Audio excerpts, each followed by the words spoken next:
Hey everybody, Conscious of Economics and Urban Farm Project. Hey guys, anyway, I start school today.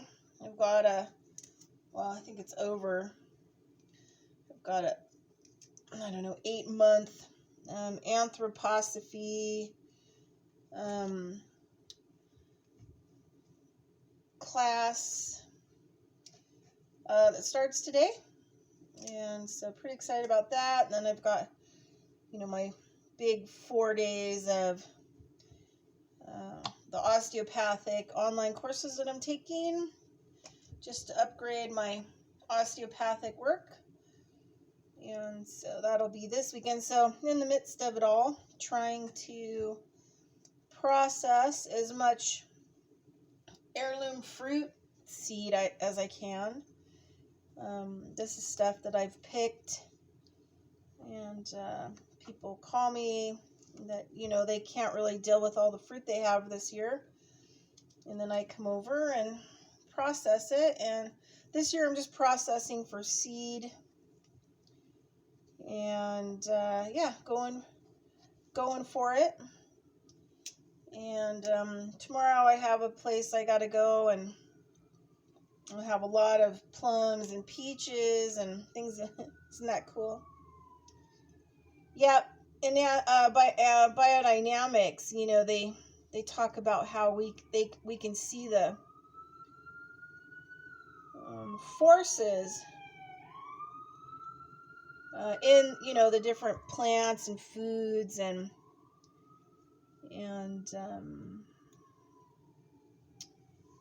fruit. And so apples carry with them the forces of Venus. And if you cut it, sideways, you can see the star pattern in it. So it's pretty cool. So I'm doing apples, and I've got pears today, and I'm trying to get this stuff processed so that I can, start the other stuff coming up. Plus, also with a busy weekend for school, 9 hours a day for, this one might be 3 days, 4 days. So and then today's class and also my health talk I'm giving for friends and clients. And then I put that on Patreon after I'm done recording it. So every 2 weeks I'm giving a health talk. Just try to help people, because people just don't really seem to get it. But anyway, so one of the things I want to talk about was that, I'm out, nobody is collecting this fruit. Nobody's eating this fruit. A lot of cases, people are throwing a lot of this fruit away, letting it rot. I mean, as usual, I don't know what's wrong with people. They somehow think, I guess, food in the grocery store is safer than food that nature grows effortlessly, which I don't really seem to get that, but, people have a lot of weird issues the further and further they get away from nature. And anyway, so, already been on conference calls with, different people this spring, and talking, with 200 different people in spring about all the seed being gone. And, the other thing too is that there's not a lot of stuff that's actually being grown. So, I mean, it's not like there's new seed coming into the market. And right now we have another Dust Bowl starting. And, we're in the same exact position as, the Dust Bowl during the Great Depression. I mean, it's exactly the same. Everything looks the same. Everything's happening the same way. And people are just, in America, business as usual. Nobody's preparing. Nobody's saving seed. I suspect there are a lot of people around me that think I'm crazy, which is fine. I just know that, I'm not going to be dying, and, I'll be able to actually start fruit orchards, you know, because these kind of seeds you just can't get. You can't buy them. And if you do buy trees, they're all grafted because they're uniform. And they're usually grafted to a hybrid bulb. And they, you know, so anyway, thing is, like, it might be longer to start these. But long term, these heirloom trees, you know, a lot of heirloom plants, plant medicine, they have things that are called adaptogens. And they have the ability to, you know, shape shift and morph and adapt to different conditions. And if they're given, you know, a good environment in order to be able to do that. So that's why I want these kind of plants, because they're going to have way better ability to adapt to future climate and whatever else that, you know, may be going on. And yeah, it may take a long time. Could take up to 8 years to get them to produce fruit. Might not be a lot of fruit, but, you know, it's like, you know, creating a gift that's going to be lasting generations, you know, into the future. And so that's kind of like my mindset. And so, yep. So I'm the crazy seed lady. I love to get in and collect the seeds and go for it, you know. Yeah, so that's what's going on. I was reading an article today about China getting rid of all of their USD holdings, their debt holdings, you know, treasuries, bonds, cash, whatever they've got in USD. I mean, obviously they know that the US dollar is going down and it's not going to be worth anything, but, you know, there are still countries right now who are taking it. And so it turns out that they're buying every possible thing that's not nailed down. Oil, agricultural, farming products, rare minerals, and there was some other things that were in this article that were pretty interesting, like that they're splurging. They're going to be getting rid of all their US dollar and they're buying whatever they can get their hands on.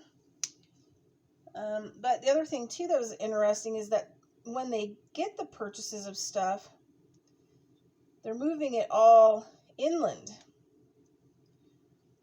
And so so that they can protect it in case, you know, another country tries to come, you know, and take their resources. It'll be well protected because it's going to be stored.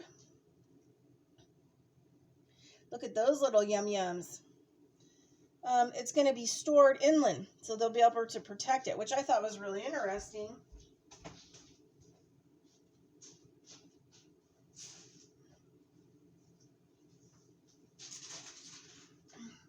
I have my little drying area over there. And so I thought it was kind of interesting that, you know, they're going to put it in a place where they can actually, you know, protect it from other countries trying to come and get it. So whatever is getting ready to happen is going to be epic. And obviously the U.S. is not being honest with the citizens, and nor is it trying to attempt to prepare us in any way, shape, or form for what's coming. And it doesn't appear to be buying like China and Russia and some of these other countries. So, you know, I try to not post a lot of political stuff on my videos, but, you know, you're on your own, and you better have food storage for at least 6 months till spring, and you better have seeds that you can plant. You better get some stuff that you can plant right away, hit the ground running. And also, you know, seeds for a future. So right now, collecting as much, fruit, heirloom fruit from all kinds of trees that are big, that have been around for a while. Plums, apricots, peaches. I've even been, a lot of the lemons that I get that have seeds, I've been drying and saving those as well. And yeah, you can get store-bought fruit if it has a seed, or get out there and start collecting. I did some killer, these most beautiful deep green. Let me see. I threw some of them away because they're starting to go bad, but look at these guys. These guys have like about 4 to 5 seeds in them, which is fine. If I was growing them on the farm, and they're so sweet and yummy. Look how beautiful those are. So I processed about 300 seeds from them. And yeah, so then so I can grow them, because I can always put them in a press, and I can always make juice out of them. I could make fermented, for alcohol or probiotic drinks out of them, even though they have a lot of seeds in them.